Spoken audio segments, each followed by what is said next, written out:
Politicians are human beings and, like the rest of us, are influenced by the environment. So once politicians reach the parliamentary environment, they will behave accordingly. Human government has been around for thousands of years, actually. Sure. And they've been fighting and killing each other. All human-operated governments are basically corrupt. They serve the in-group. They have to, otherwise they never get elected. So here you sit back with the illusion of patching up this society, making it good, getting decent people in government. All that's delusional. You have to have a government not based on money. You have to have a government with machines that distribute goods and services regardless of race, religion, or private beliefs. In other words, people must be permitted to live the lifestyle that they prefer without you telling them what to do. When you come up and you say this is the right way, you're talking about your way, the way you were brought up. But that doesn't make it right. It just makes it appropriate for you. The future will be very different than the world today. The future will be based upon, does the system work? Does it serve most people? Does it maintain a healthy relationship in sharing values? Or does the system damage that? This is how we decide what system is to be selected, how well the system works. That's the final test. That's used in engineering standards. That's the only system that's valid. Now, is it a democracy? People ask me. I put it this way. Is it a participatory democracy? Will I participate? Well, they come here sometimes. I want to participate right away. That's good. How will you prevent cars from hitting each other? I don't know. How do you prevent building catching fire? I don't know. How can you participate? Did you go through the space program? Did anybody go to the Vietnam War here? Did anybody vote for any war? Did anybody vote for the Moon Project? Why the hell do you participate? Another illusion. Half of all American adults understand that the Earth orbits the Sun yearly, according to a basic science survey. Nevertheless, there's enthusiasm for research, except in some fields like genetic engineering and nuclear power that are viewed with suspicion. Only about 25% of American adults get passing grades in the National Science Foundation survey of what people know about basic science and economics. I mean, this is singing your song, isn't it? Well, it's certainly what I'm talking about in the demon-haunted world. My feeling, Charlie, is that it's not that pseudoscience and superstition and New Age so-called beliefs and fundamentalist zealotry are something new. They've been with us for as long as we've been human. But we live in an age based on science and technology with formidable technological powers. Science and technology are propelling us forward at accelerating rates. That's right. And if we don't understand it, by we I mean the general public, if it's something that, oh, I'm not good at that, I don't know anything about it, then who is making all the decisions about science and technology that are going to determine what kind of future our children live in? Just some members of Congress? But there's no more than a handful of members of Congress with any background in science at all. And the Republican Congress has just abolished its own Office of Technology Assessment, the organization that gave them bipartisan, competent advice on science and technology. They say, we don't want to know. There's two kinds of dangers. One is what I just talked about, that we've arranged a society based on science and technology, in which nobody understands anything about science and technology. And this combustible mixture of ignorance and power, sooner or later, is going to blow up in our faces. I mean, who is running the science and technology in a democracy if the people don't know anything about it? And the second reason that I'm worried about this is that science is more than a body of knowledge. It's a way of thinking, a way of skeptically interrogating the universe with a fine understanding of human fallibility.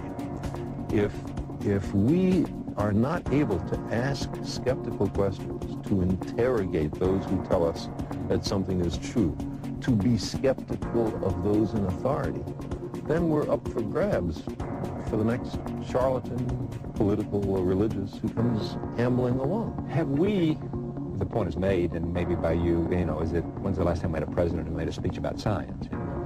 I say that. It is this notion that science is not of great interest to us in some sense, that somehow we don't want to learn.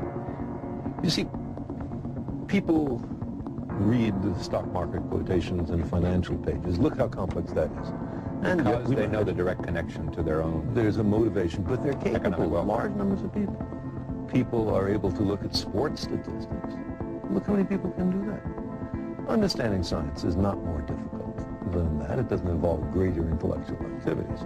But the thing about science is, first of all, it's after the way the universe really is, and not what makes us feel good. And a lot of the competing doctrines are after what feels good, and not what's true. It's not politicians that can solve problems. They have no technical capabilities. They don't know how to solve problems. Even if they were sincere, they don't know how to solve problems. It's the technicians that produce the desalination plants.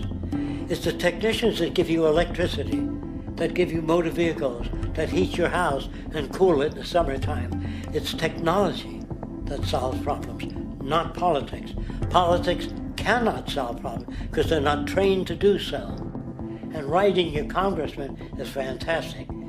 They tell you to write your congressman if you want something done. The men in Washington should be at the forefront of technology, the forefront of human studies, the forefront of crime, all the factors that shape human behavior. You don't have to write your congressman. What kind of people are they that are appointed to do that job? Instead of putting up a sign, drive carefully, slippery when wet, put abrasive in the highway so it's not slippery when wet. And if a person gets in a car, they're drunk, and the car oscillates a great deal, there's a little pendulum that swings up and back, and that'll pull the car over to the side. Not a law.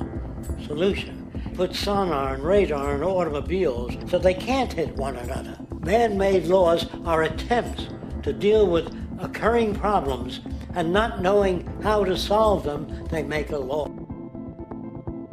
So you live in a managed world, and your kids in the future will say to you, wasn't it obvious that you paid off senators, you paid off governors, you paid off different people to get your will?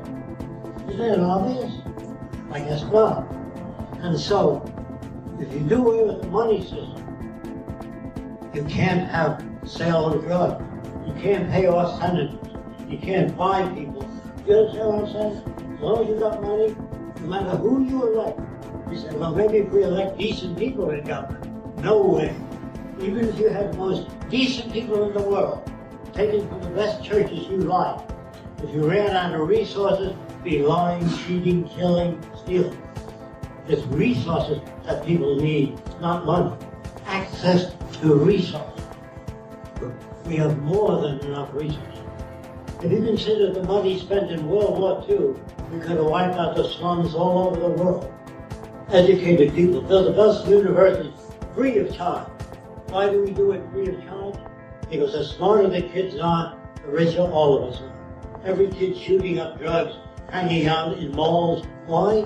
They have no place to go. There should be art centers, music centers, cultural centers, theater groups where people can go and hang out in malls and coke stands because there's no place to go. And the government, I'm going to say this, the government and industry doesn't give a shit about people. Proof now. And would not outsource. If I have a big factory, if I pay my help more than the minimum wage, I can't stay in business. If he outsources to China. You understand? You're not going to invest in a company that builds playgrounds for the women's children that work in a factory. You want the money spent on products, advertising, so the income is great. So you invest that. So we're all sons of bitches in the monetary system. It makes us that way. When I say if you're not, consult your bank account to see who you are.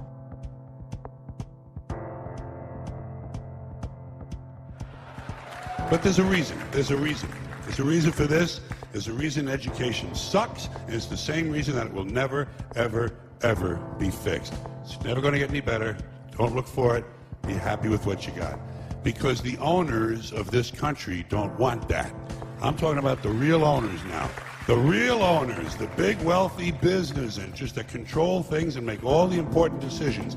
Forget the politicians. The politicians are put there to give you the idea that you have freedom of choice. You don't. You have no choice. You have owners. They own you. They own everything. They own all the important land. They own and control the corporations. They've long since bought and paid for the Senate, the Congress, the state houses, the city halls. They got the judges in their back pockets. And they own all the big media companies, so they control just about all of the news and information you get to hear. They got you by the balls. They spend billions of dollars every year lobbying to get what they want. Well, we know what they want. They want more for themselves and less for everybody else. But I'll tell you what they don't want. They don't want a population of citizens capable of critical thinking. They don't want well-informed, well-educated people capable of critical thinking. They're not interested in that. That doesn't help them. That's against their interest. That's right. They don't want people who are smart enough to sit around the kitchen table and figure out how badly they're getting fucked by a system that threw them overboard 30 fucking years ago. They don't want that.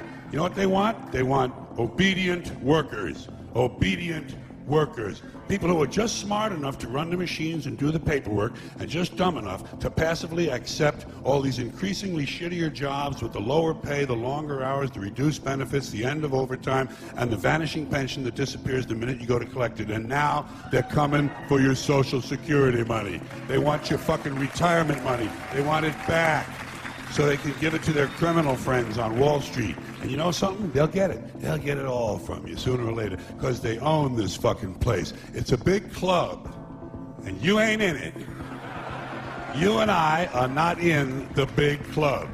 By the way, it's the same big club they use to beat you over the head with all day long when they tell you what to believe. All day long, beating you over the head in their media, telling you what to believe, what to think, and what to buy. The table is tilted, folks. The game is rigged. And nobody seems to notice. Nobody seems to care.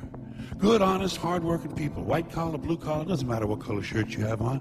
Good, honest, hard-working people continue. These are people of modest means. Continue to elect these rich cocksuckers who don't give a fuck about them. They don't give a fuck about you. They don't give a fuck about you. They don't care about you at all. At all. At all. You know? And nobody seems to notice, nobody seems to care. That's what the owners count on, the fact that Americans will probably remain willfully ignorant of the big red, white, and blue dick that's being jammed up their assholes every day. Because the owners of this country know the truth. It's called the American dream, because you have to be asleep to believe it.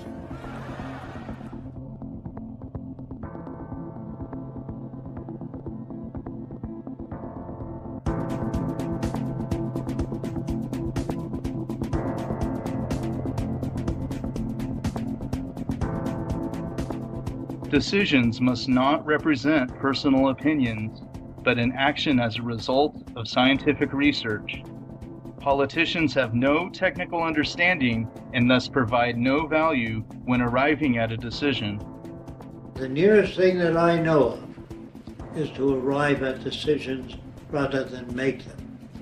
Arriving at decisions meaning put all your decisions to test, see if they work. Use scientific scales of performance. And in that manner, we can probably arrive at closer agreements with nations. I believe that all nations need the same thing: clean air, clean water, arable land, and medical and health security, and access to food and the necessities of life.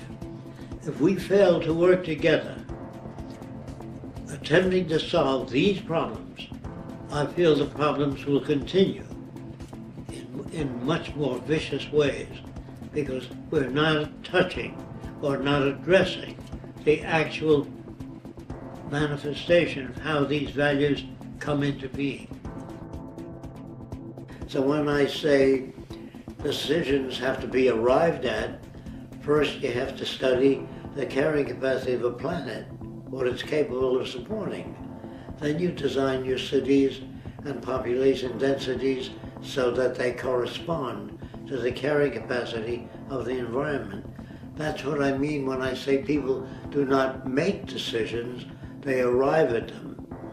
And how do you decide how much oxygen to carry on a submarine? Well, it depends on the amount of people in a submarine and how long you wish to be submerged.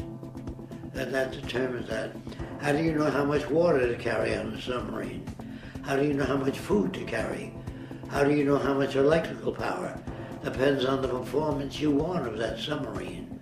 Then you put in the proper electrical power for operating the submarine. You have to put in enough food and refrigeration equipment to feed the crew. If you don't provide for that, the technology may work, but the crew won't. So you have to not make decisions, you have to arrive at them. Wants are irrelevant. Necessities are paramount, and they must be related to planetary resources. But the whole idea is in contradiction with the monetary system, so we need a different system.